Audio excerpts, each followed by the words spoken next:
Welcome back to my YouTube channel. This is the DT Corey. Today I want to start a new series called Dignitatis Humanae Made Easy. This series will expose how Dignitatis Humanae contradicts the past teachings of the popes. So let's begin, shall we? Does Vatican II contradict the magisterium of the popes before Vatican II? Let us remind ourselves of the text.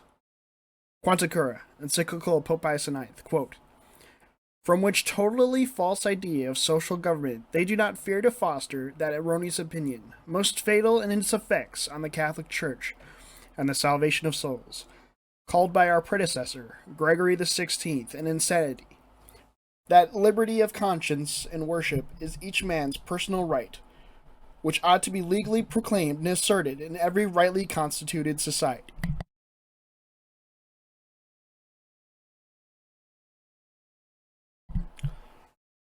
End quote. Dignitatis Humanae.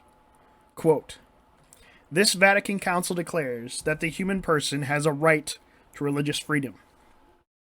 This freedom means that all men are to be immune from coercion on the part of individuals or social groups and of any human power, in such wise that no one is to be forced to act in a manner contrary to his own beliefs, whether privately or publicly, whether alone or in association with others, within due limits.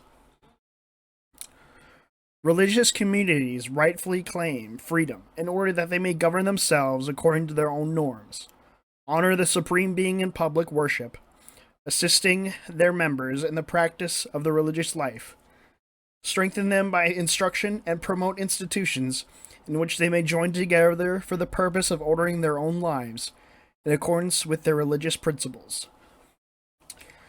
Finally, the social nature of man and the very nature of religion afford the foundation of the right of men to freely to hold meetings under the impulse of their own religious sense." End quote. Quanta Cura, Proposition A. All men do not have the right to liberty of worship. Dignitatis Humanae, Proposition B. All men have the right to religious freedom. This includes worship. Conclusion. Proposition A teaches that all men do not have the excuse me.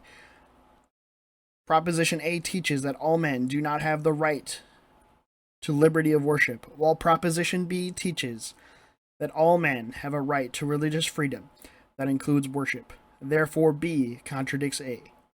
The Second Vatican Council contradicts Quanta Cura.